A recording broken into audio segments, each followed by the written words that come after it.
Hello everyone, I'm Miss Rogers and I teach first grade, and I'm going to be reading you a few chapters from our book Dogtown, and I'm going to start with chapter 76, The Trunk.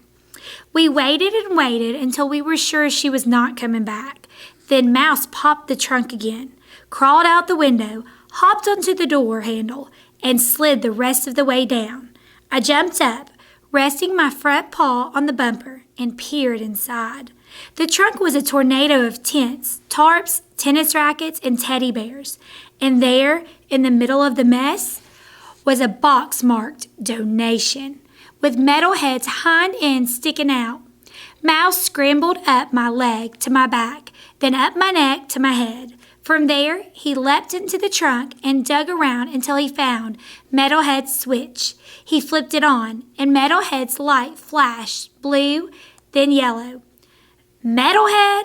I barked. He didn't answer, didn't move, didn't say a word. Had he been damaged by the toss into the donation box? "Hey, Metalhead, hello," I said. Still nothing except his lights flickering blue and yellow. Chapter 77, E-Waste. I doubted I could jump into the trunk. Don't get me wrong, if I was in a three-legged race, I'd win, paws down. My back legs are strong, and that's what propels a leap like that. But there wasn't room in the garage for me to get a running start. I would have to pull myself up by my one leg. I squirmed up, then slid back down. Then I tried again, pushing off with my back legs, twisting myself forward. It wasn't pretty, but I somehow managed to wiggle into the trunk. I was panting hard as I crawled through the trunk to Metalhead. Mouse was there already. He was waving his arms all around, trying to get Metalhead's attention.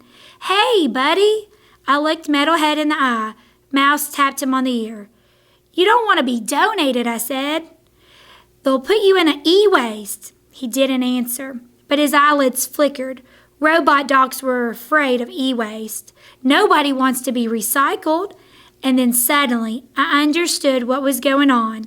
Metalhead had a heart, and it was broken. So this is a picture of Metalhead's broken heart. Chapter 78, The Boohoo Speech. At least I knew what to do about a dog with a broken heart. I launched into my boohoo speech, which I had pretty much perfected after nearly a year in Dogtown. Just because a human doesn't want you doesn't mean you aren't lovable, I said. "Save your breath," he whispered, so he could talk. Well, that was good. "You have to get out of here, Metalhead." Mouse nodded vigorously. He pointed to the garage door. "Just turn me off," Metalhead said. "You'll get over this. I've had my heart broken and I survived. You will too. Jimmy and I did everything together." His voice broke. This is Metalhead in the trunk. "Yeah, but Jimmy's growing up." "Why would you upgrade when the kid model is flawless?" Metalhead asked. "I don't know," I said, thinking how perfect my Jessie was. "It hurts." He tapped his chest right here. "That's your heart," I said. "What's the point of having one? It's an inferior design," Metalhead said.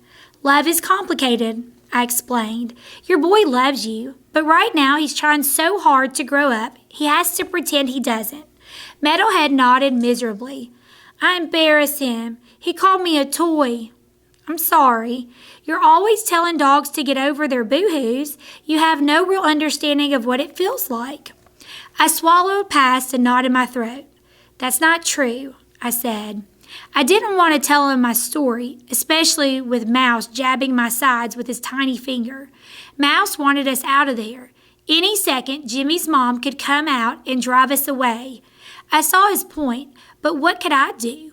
Metalhead wasn't going to budge until I made him understand that he would have a life after Jimmy. So I took a deep breath and began. Chapter 79, Back When I Had 4 Legs. My life was wonderful back when I had 4 legs, and I lived with Jessie and Professor Besser. I didn't know there were dogs in the world who weren't loved like I was. I'd never even heard of a dog shelter. A bad day back then was no dogs at the dog park. I went right from the tender paws of my mama to Besser's home on Sycamore Avenue. Jessie was 6 then and had wanted a dog her whole life. She was overjoyed from the first moment she saw me. She dressed me in dolly outfits, she shared her snacks with me, and she let me hide my bones under her pillow. When Jessie went to school, I'd wait by the door until she came home. I'd get so excited when I heard her squeak of the bus brakes, the slap of the bus door, and Jessie's feet skipping down the steps. Jessie threw the ball for me. We played milk bone, hide and seek, and watched our favorite TV programs cuddled together on the couch. We never grew tired of playing with each other. Jessie smelled of pencils and baby powder and blueberry pancakes, which is the best smell in the entire world. This is Jessie. Chapter 80, Sabbatical. One day I learned a new word, sabbatical. A sabbatical is 6 months of paid leave. I figured that meant Professor Besser wouldn't have to go to work for 6 whole months. It was a dream come true. She'd be home all day with me. Until Jessie began to ask questions. Why do I have to learn Italian? Why do I have to go to a new school? When are we leaving? Why can't Chance come with us? Chapter 81, Open Suitcase. Then the suitcases came out. I had some good friends in the neighborhood, 2 labs named Harry and Jerry. Harry and Jerry had warned me of the dangers of an open suitcase. Suitcases meant your humans were leaving. If you were lucky, you would go with them, and if you weren't, watch to see if they packed your food in your leash. Harry had said, if they don't, Jerry yipped, you're in trouble. Every day I watched, and every day the leash embroidered with my name stayed in the hall closet. I told myself that Harry and Jerry were just trying to scare me with their suitcase talk, but I had a bad feeling about it. Finally, the day came when the suitcases were zipped closed. Then a young lady with a pink nose and a sharp chin rang the front door. She smelled of chlorine and cherry cough syrup. Never trust a human who smells like that. But Professor Besser had weak olfactory glands. All humans do. Without a good nose, they have no idea who to trust. Chapter 82, The Dog Sitter. It all happened so fast. Professor Besser and Jessie wheeled their suitcases out the door. Jessie sobbed while the lady they called the house sitter, or sometimes the dog sitter, held my collar. Don't worry, I'll take good care of Chance. She patted my head like she was dribbling a basketball. When I tried leaning against her leg, she leapt away as if I had fleas. I whimpered, I barked, I wiggled out of the dog sitter's grasp and took off. I had 4 legs back then, so I ran fast, but not fast enough. The door shut in my face.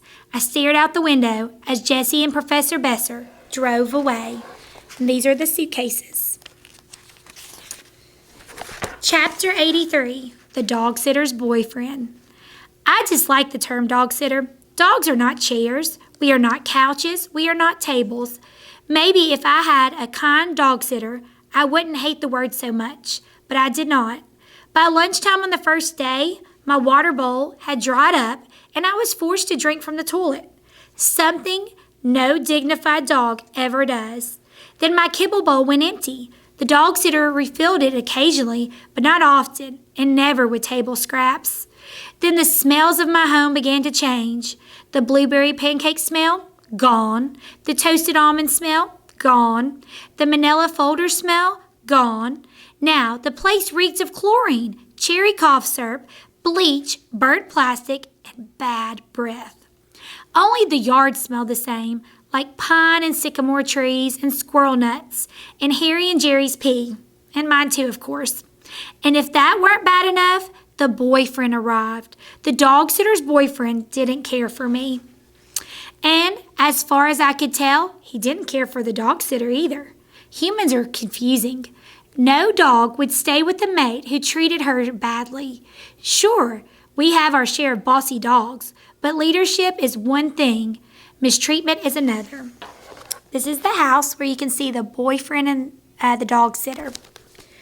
I couldn't stand either of them. I spent as much time as possible in the yard, but we had a rough winter and weather was bitter cold. Icy rain, hail, snow, and a biting wind. The weather forced the dog sitter and the dog sitter's boyfriend indoors. The house on Sycamore Avenue, which had been so cozy with the Bessers, grew smaller and smaller with the dog sitter and the dog sitter's boyfriend locked inside. I did my best to stay out of their way. Chapter 84, For the Love of Salami. Then one night, the dog sitter and the dog sitter's boyfriend had a terrible fight. The boyfriend said mean things. I'm not going to repeat. The dog sitter hurled a salami against the wall. The boyfriend stomped out, got in his truck, and careened down the driveway. The dog sitter retreated to the bedroom.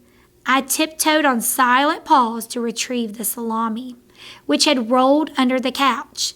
I knew it was risky, but the smell of salami was too tempting. The dog sitter must have heard me because she tore out of the bedroom, lunged for my collar.